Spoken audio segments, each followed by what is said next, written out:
Hi అందరికీ. ఈరోజు నా పెద్ద కూతురికి బియ్యం పెడుతున్నా. ఈ వీడియోలో మొత్తం తీసి పెట్టిన, ఇదైతే కొంచెం పెట్టిన ఫస్ట్లో.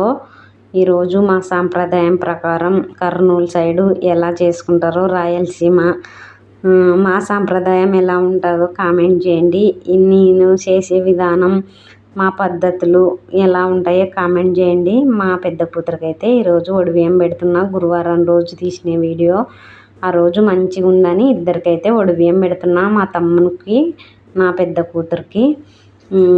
ఇప్పుడైతే బ్యాళ్ళు ఉడకబెడుతున్నా భక్ష్యాలకి. మా సాంప్రదాయం ప్రకారం భక్ష్యాలు చేసి ఆడపడుచుకి మన ఇంట్లో మన శక్తిని కట్ చేసి సర్ది కట్టి బియ్యం పెడతాం. ఇదైతే మైదా రవ్వ రెండు కలిపి పెట్టిన భక్ష్యాలకి. ఇక్కడైతే బ్యాళ్ళు ఉడుకుతున్నాయి పొయ్యి మీద. కెటల్ ఫ్లేమ్ మీద వేస్తాను. ఎక్కువ శాతం ఈరోజు లేట్ అవుతుంది అని చెప్పేసి పొద్దున్నే 3 గంటలకి లేచి అంతా క్లీన్ బండలు అన్నీ తుడుచుకొని ఇంటి ముందర చక్కగా కలుపుకొని ముగ్గు పెట్టుకొని ఇక్కడ భక్ష్యాలు చేస్తున్నా. ఫస్టే టిఫిన్ చేసి పెట్టిన ఇంట్లో వాళ్ళకి. వాళ్ళల్లా తిని ప్రశాంతంగా ఉంటే నా పని అన్నీ నీట్గా చేసుకోవచ్చు. నేను ఇవన్నీ చేసి మంచిగా పూజ చేసుకోవాలనేది నా ఆలోచన. ఇంట్లో ఆడపిల్లకి బియ్యం పోస్తున్నామంటే ఎంతో బాగా చేసుకుంటేనే మనకు మంచిది. నేను అందుకనే కష్టపడి చేస్తున్నా. ఇంట్లో నుంచి బియ్యం పెట్టాలంటే మనం ఊక చేసుకొని తిని పంపించేది కాదు. మనం దేవుళ్ళకి మంచిగా చేసుకుంటేనే బాగుంటుంది అనేది నా ఆలోచన. మా సాంప్రదాయం అయితే ఇట్టనే ఉంటుంది. ఊకే బెల్లం అన్నం వండి కూడా చేయొచ్చు. అట్ట చేస్తే బాగుంటుంది అని చెప్పేసి క్యారేజ్ కూడా కట్టవచ్చు అని. ఇప్పుడైతే బ్యాళ్ళు ఉడికినాయి. అటు మెత్తగా కాకుండా ఇక్కడ గట్టిగా కాకుండా పలుకు మీన ఉన్నప్పుడే ఉంచితే మనం పుండ్రం మంచిగా వస్తుంది. భక్ష్యాలు కూడా పర్ఫెక్ట్గా వస్తాయి అన్నమాట. కేజీ బెల్లకి కేజీ బెల్లం వేయాల. ఈ బెల్లం అయితే రసంలోకి మిక్స్ పట్టి ఉత్తవే వేసుకోవచ్చు. బాగా కొంచెం సిక్కగా వస్తుంది సాంబారు. ఇప్పుడైతే కేజీ బెల్లకి కేజీ బెల్లం వేసేసిన, మెత్తగా దంచేసిన. కెటల్ ఫ్లేమ్ మీద అయితే నిప్పులతో మగ్గబెట్టవచ్చు. నేనైతే గ్యాస్ మీద చేస్తున్నా కాబట్టి చిన్నగా లో ఫ్లేమ్లో పెట్టేసి మగ్గ పెడుతున్నా. బెల్లం మధ్య మధ్యలో కలుపుతూ ఉంటే బెల్లం చిన్న ఉండలు ఉన్నా కరుగుతుంది. మిక్సీకి వేసినప్పుడు ఏమి ఇబ్బంది కాదు. ఇంతకుముందు అంటే మనకు గుండు అవి రుబ్బుతాం కాబట్టి అప్పుడైతే ఏమి ఇబ్బంది ఉండలేదు. కొంచెం మెత్తగైనా సరిపోతుంది. ఇవి మిక్స్కి వేసుకుంటాం కాబట్టి మెత్తగా అయితే ఇంకేమాత్రం పనికిరాదు, భక్ష్యాలు రావు. అందుకని చెప్పేసి బ్యాళ్ళు ఉడికినంతసేపు గ్యాస్ దగ్గరే ఉండి పర్ఫెక్ట్గా చేసే వేరే పనులకు వెళ్ళిపోతాను. అటు ఇటు చేసుకుంటున్నామంటే భక్ష్యాలు చెడిపోతే మనం అంత ఖర్చు పెట్టి చేసి కూడా లాభం ఉండదు. అందుకని చెప్పేసి బ్యాళ్ళు మిక్స్ పట్టేంత వరకు బ్యాళ్ళ దగ్గరనే ఉంటాను నేను.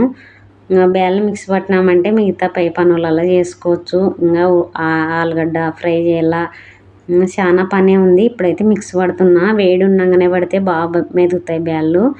చల్లగా అయినాక పడితే మనకు పలుకులు పలుకులుగా ఉంటుంది, బాగుండవు, మెదగవు కూడా. కొంతమంది నీళ్ళు వేసి పడతారు, అట్లా పట్టకూడదు. నేను ఏం చేస్తానంటే సాంబార్లోకి వేసే వాటర్ తీసిపెట్టి వాటర్ అంటున్నా కట్టు బ్యాల్లోంచి కట్టు వేస్తేనే బాగుంటుంది. 2 రోజులు 3 రోజులు ఉన్నా కూడా స్మెల్ రావు, పాసిపోవు అనమాట. భక్ష్యాలు బాగుంటాయి. మన ఒట్టిగా పచ్చి నీళ్ళే పోసినామంటే భక్ష్యాలు అయితే సప్పగా అయితే బాగుండవు. నేను ఎప్పుడైనా మిక్స్ పట్టే లోపలే సాంబార్కి పెట్టకుండా మిక్స్ పడతాను. మిక్స్ పట్టినాక దాంట్లోకి కావాల్సిన అన్నీ తీసుకొని కట్టుని మిగతావి అంతా సాంబార్ చేసేస్తాను అనమాట. అట్లా చేసుకుంటే పర్ఫెక్ట్గా ఉంటుంది. ఇక్కడైతే నా పెద్ద బిడ్డ ఆలుగడ్డలు ఉడకబెడుతుంది కుక్కర్లో. నా పనుల్లో అయ్యే లోపల అవి ఉడుకుతాయి. అప్పుడు తాలింపేసి మిగతా పనులు చేసుకోవచ్చు. ఇట్లాంటి రోజు పని బాగా దండి ఉంటుంది నాకు. ఇప్పుడేమో చూడు కుండలలో కుండలు కరువు అన్నట్టు, టైలర్కి బ్లౌజ్ కరువు అన్నట్టు కొత్త చీర కట్టుకున్నా. బ్లౌజ్ కుట్టుకునేకి టైం లేదు. సర్లే చేసేది ఏం లేదు కానీ కస్టమర్లకి ఇప్పుడు కావాలన్నా అప్పటికప్పుడు కుట్టిస్తా. కానీ నా బ్లౌజ్ నన్ను కుట్టుకోవాలంటే బద్ధకమో మరేదో కానీ కుట్టవచ్చులే అన్నట్టు నన్ను నిలుగుతాను. ఇట్లా టైం అప్పుడు చీర ఒకటి ఉంటే బ్లౌజ్ ఒకటి కదా, టైలర్లే కుట్టుకోలేమనుకుంటా. ఇప్పుడైతే నైవేద్యానికి మాత్రమే చేస్తున్నా. మిగతావన్నీ కెటల్ ఫ్లేమ్ చేస్తా. గ్యాస్ మీద నిలబడి చేసేంత ఓపిక ఉండదు నాకు, చాలా టైం పట్టుకుంటుంది కాబట్టి కూర్చొని అయితే కెటల్ ఫ్లేమ్ మీద 2 కట్టెలు ఉన్నాయంటే కూడా భక్ష్యాలల్లో అయిపోతాయి, బాగా వస్తాయి. అందుకని చెప్పేసి నైవేద్యానికి మాత్రమే చేస్తున్నా. ఈ భక్ష్యాలు చేసి పెట్టేసి ఇంకా పూజ చేసేదే మన ఇంట్లో పూజ చేసే ప్రాసెస్ కూడా మనదే. మిగతా వాళ్ళు చేస్తే నాకు నచ్చదు, వాళ్ళకి రాదు. అమ్మవారు ఉంది కాబట్టి ఎల్లమ్మ మాకు కొంచెం పని కూడా ఎక్కువనే ఉంటుంది. అమ్మకి సున్నం పూసుకొని కంకణాలంట అన్నీ ఎక్కువనే ఉంటాయి పనులు. అందుకని చెప్పేసి పిల్లలకి రావని ఉత్త పటాలు కడిగేటివైతే కడుగుతారు, పిల్లలకి రావని చెప్పేసి నేనే చేసుకుంటా. మా శృతికి కూడా ఈరోజు హెల్త్ బాగాలేదు. పనల్లా మా ఇద్దరి మీదే పడింది, నా పెద్ద కూతురికి నాకే. ఫస్ట్కి అయితే పటాలు కడిగి పైన పెట్టేసిన. ఇప్పుడైతే అమ్మవారి పని ఎంత లేట్ పడుతుందో అంత అందంగా కూడా తయారవుతుంది ఈమె. మేము వారం కడగము అమ్మవారిని, పటాలు మాత్రమే కడుక్కొని సోమవారం రోజు పూజ చేసుకుంటాము. మిగతా రోజుల్లో అంతా ఒక దీపం పెట్టుకుంటాం, కానీ ఇట్లా కుండనైతే ప్రత్యేకత కడగము. మన ఇంట్లో ఏదన్నా ఇట్లా సంబరంగా జరిగితేనా పండగలప్పుడు ప్రత్యేకత ఉంటేనే అమ్మవారిని కడుగుతాము. కుండ ఎప్పుడంటే అప్పుడే కడిగేయట్లేదు. ఈరోజైతే కడగాలంటే మళ్ళీ కడగం, వాటర్ పోసి బాగా మంచిగా సున్నం పూసి నూనె కొంచెం లైట్గా పోసి మంచి కుంకుమ పసుపు బొట్లు పెడితే అమ్మవారు ఉంటారు చూడు, లేసి వచ్చేలా ఉంటుంది. చేసిన కష్టం ఎక్కడ పోతుందో కానీ ఆడపిల్లలు రెడీ అయినా అమ్మవారిని రెడీ చేసినా నా పానం అంతా ఎంత కష్టం చేసినా కూడా ఫ్రీ అయిపోతుంది. అమ్మవారిని చూసినా నా ఆడపిల్లలని చూసినా కూడా నాకు కడుపు నిండిపోతుంది అనమాట. అందుకని కొంచెం లేట్ అయినా కూడా బాగా నీట్గా నేనే చేస్తా. పిల్లలతో చేసి చదరబద్ర పెట్టేస్తారు, కుంకుమ పసుపు చేసేస్తారు అమ్మవారికి. కుండకి అస్సలు సున్నం కూడా టచ్ కాకుండా నీట్గా పెట్టుకుంటాను అన్నమాట బొట్లు అమ్మవారికి పసుపు కుంకుమ.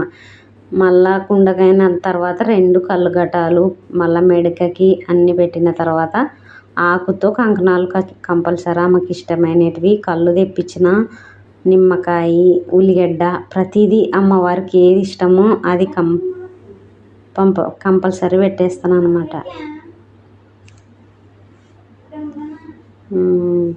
అమ్మవారికి మంచిగా రెడీ చేసుకున్న తర్వాత కంకణాలు కట్టేస్తున్నా.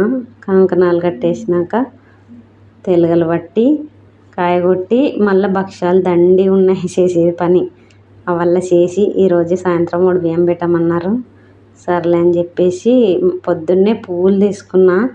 అమ్మకు మల్లెలు అన్నీ ఉండి పువ్వులు లేకపోతే బోసిపోయినట్లయితుంది అని చెప్పేసి ముందే పువ్వులు తీసి పెట్టుకున్న. పొద్దున్నే వస్తాయి మాకు ఊర్లోన, అందుకని చెప్పేసి ఇప్పుడు మల్లెలు బాగుంటాయి కదా, అమ్మవారికి మంచి స్మెల్ వస్తున్నాయి మల్లెపూలు.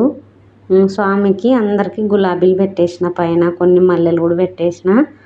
ఇప్పుడు చూడు అమ్మవారు ఎంత కళ ఉందో కదా, ఎంతసేపు ఎంత కష్టపడినా. ఇప్పుడైతే బాగా టైం అవుతుంది, అప్పటికే నా పనుల్లో అయిపోయేతలకే అలంకరించుకొని పట్టుకున్నాక అమ్మవారు ఎంత కళ ఉంది కదా. నాకు అట్లనే చూసుకోవాలనిపిస్తుంది. అంటే రోజు సున్నం పూయం కాబట్టి ఒక్క రోజులో సున్నం పూసి పెడతలకే నీలమందేసి చాలా అందంగా ఉంటుంది. చూపిస్తా ఇప్పుడు మా గుడి ఎలా ఉందో. నాకైతే చాలా ఇష్టం మా దేవుని రూము. అన్నీ నీట్గా అది ఇంతట్లోనే అలంకరించుకుంటాను నేనైతే. ఇప్పుడైతే నైవేద్యంగా పెట్టి మళ్ళీ ఇద్దరికి టెంకాయలు నేనే కొడతాను అనమాట. స్వామిలకి 2 టెంకాయలు జోడు కొడతాం మేము, ఉరుకుందీరన్నకి, ఎల్లమ్మకి. మిగతా దేవుళ్ళకి కూడా అందరికి మొక్కుని కొట్టినట్టే. నేను టెంకాయ కొట్టినానంటే బాగా పగిలితేనే నాకు మనస్ఫూర్తిగా అనిపిస్తుంది. ఎప్పుడు చెప్పేది నేను ఒక్కటే, టెంకాయ బాగా పగలకపోతే ఏదో అనిపిస్తుంది. కాకపోతే వీళ్ళు కొడితే బాగా కొట్టరని మా ఆయన నేనే టెంకాయ ఎప్పుడైనా కొట్టని మంచిగా మొక్కుకొని కాయ కొట్టి మంచిగా హారతి ఇచ్చుకొని ఎలా ఉందో కామెంట్ చేయండి. మా దేవుని టెంపుల్ చిన్నది అయినా కూడా చాలు మనకు తగ్గట్టు అది ఇంతట్లోనే అన్నీ అమర్చుకొని చేసుకుంటున్నాను అనమాట. ఆడపిల్ల కోడి బియ్యం వేస్తానంటే ఎల్లమ్మలోనే కనపడుతుంది నాకు కళ. మంచిగా ఆమెకి ఇష్టమైన కళ్ళు భక్ష్యాలు అన్నీ పెట్టి పూజ చేసుకున్నా. అందరూ తింటప్పుడు తీయలేదు వీడియో. భక్ష్యాలు అయితే కెటల్ ఫ్లేమ్ మీద మధ్యలో చేసినాక వచ్చి తీస్తున్నాడు మా వినయ్. ఎలా ఉన్నాయో కామెంట్ చేయండి. బాగా చేస్తాను నేను భక్ష్యాలు, అయితే చాలా బాగుంటాయి. కెటల్ ఫ్లేమ్ చేస్తేనే బాగుంటాయి. 2 కెటలు అంటించినామంటే చాలు భక్ష్యాలల్లో ఎవరికి చేయొచ్చు కూర్చొని. ఈ టైం అప్పుడైతే ఇంకేం ఉండదు కదా అని తిని పూజలు అంతా అయిపోయినాక తిన్నాక ఈ పని పెట్టుకున్నా. సాయంత్రం మళ్ళీ క్యారేజ్ కట్టించి పంపిస్తాను అనమాట ఓడి బియ్యం పోసినాక. అందుకని చెప్పేసి అన్నీ చేసి పెట్టి ఇప్పుడైతే 4 అయింది టైము. 4 గంటలప్పుడు ఒడి బియ్యం పెడుతున్నాం మా తమ్మునికి నా బిడ్డకి. నా బిడ్డ చీర ఎలా ఉందో కామెంట్ చేయండి. చీరనే బాగాలేదని అస్సలు ఒప్పుకోకుంది. 2 సంవత్సరాలైందేమో ఈ చీర కొని ఇంట్లోనే ఉంది. అస్సలు ఒప్పుకోకుంది నాకు బాగాలేదని కట్టుకోకుంది. నాన్న కట్టుకోనికేమో అంత పెద్దగా ఉంది బ్లౌజు, నాకు సెట్ కాదని చెప్పేసి నేను అట్లనే మూల పెట్టేసిన. నాకు కూడా అంత పెద్ద పెద్ద చీరలు ఎక్కువ ఇష్టం లేదు. మా అక్క బిడ్డనే వచ్చింది ఒడి బియ్యం పోయినకి కూడా. తల్లి వేయకూడదంట కదా, అందుకని చెప్పేసి మా అక్క బిడ్డతోనే ఒడి బియ్యం పెట్టిస్తున్నాను అనమాట. ఈరోజు నా కూతురికి ఎలా ఉందో కామెంట్ చేయండి. చీర అయితే బాగాలేదని చాలా బాధపడా. నేనైతే బాగుందిలే, ఏం కాదు, ఇంత మంచి కలర్ ఏరింటే కూడా పేర్లు పెడతావంటే కూడా బాగాలేదని మూల పెట్టేసింది. సరే అని ఈరోజు ఖచ్చితంగా కట్టుకోవాలంటే కట్టుకుంది. వేరేది కూడా ఇప్పించినా కానీ ఏం మనం మంచిగా ఉన్న చీరలోనే ఉడియం పెడితే బాగుంటుందా, పదే పెట్టాం కాబట్టి ఇంకా అందులో ఈ చీర కూడా అట్టనే మూలుకుంటుందని చెప్పేసి బాగాలేదని ఇంతకుముందు బాగా ఏడిచింది. ఇంతకుముందు చాలా రోజుల కింద ఈ చీర వేస్ట్ అవుతుంది కానీ మళ్ళీ నచ్చజెప్పి పెట్టేస్తున్నాం. మూలకే ఉంటే మనం పెట్టిన డబ్బులల్లా ఒక వేస్ట్ అవుతాం. 2 సార్లు కట్టినా కూడా ఎంతో మేలు అని చెప్పేసి అందరూ బాగుంది అంటున్నారు. నా కూతురు ఒక్కటే బాగాలేదంటున్నారు. నాకు నచ్చింది చాలు ఎవరితోటేమని ఒడి బియ్యం పెట్టేస్తున్నాం. మా సాంప్రదాయాలు అయితే ఇట్టు ఉంటాయి అనమాట. కర్నూలు సైడు రాయలసీమలో ఆడపిల్లకి ఒడి బియ్యం పెట్టుకోవడం. నా బిడ్డ చీర బాగుందో లేదో మళ్ళీ అడుగుతున్నా, కామెంట్ చేయండి. 5 సంవత్సరాలైంది పెళ్ళయి, 5 సంవత్సరాలు వెళ్ళిపోతుంది నాగలమాసం వస్తే అని చెప్పేసి ముందే పెడుతున్నా. మంచి రోజులు లేవు కదా, ఆషాఢం వస్తుంది. మంచిగా ఒడి బియ్యం పోసుకొని ఇంట్లో స్వామివారికి దండం పెట్టుకొని టెంపుల్కి అయితే పోతున్నాం. చెన్నకేశ్వర టెంపుల్లో డైరెక్ట్ పెట్టేసిన, వాయిస్ ఓవర్ ఇచ్చలేను. కొన్ని ఫోటోలు కూడా దిగినాం అనమాట. ఎలా ఉన్నాయో చూడండి.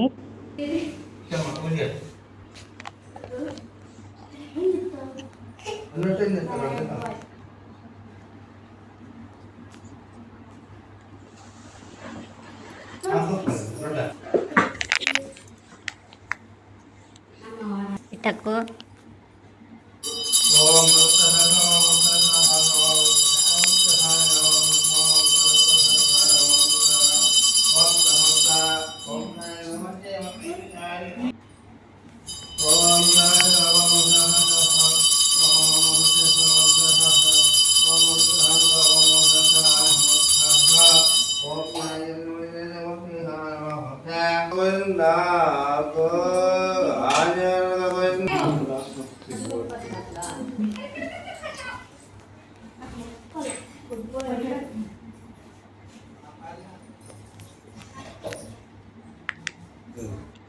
మా ఊరు టెంపుల్లో అనమాట, చెన్నకేశ్వర స్వామి టెంపుల్. మనం ఎవరైనా పోయినా ఎక్కువ శాతం వాకిలి వేసుకొని ఉంటారు. ఈరోజు కూడా వాకిలి వేసిండ్రు, మమ్మల్ని చూసి తెరిచారు అనమాట. మన అదృష్టం అనుకోవచ్చు. లోపల పోయి స్వామివారికి అర్చన చేసి హారతి ఇచ్చి మనకు కూడా 2 అక్షింతలు వేసి దీవిచ్చినాడు అనమాట. నాకు అది చాలా మంచిగా అనిపించింది. టెంపుల్ తెరిచి, లేకపోతే బయట మొక్కొని పోతామన్నమాట. ఇక్కడ కూడా అమ్మవారు ఉంది ఈ టెంపుల్లో. ఇక్కడ చెన్నకేశ్వర స్వామి అనమాట. మంచిగా మొక్కుకొని ఆంజనేయ స్వామి కూడా దండం పెట్టేసుకొని వచ్చేసినాం. మళ్ళీ నా వీడియో నచ్చింటే లైక్ చేయండి, షేర్ చేయండి, సబ్స్క్రైబ్ కూడా చేసుకోండి. బాయ్. మరి నా బిడ్డ చీర ఎలా ఉందో కామెంట్ చేయండి.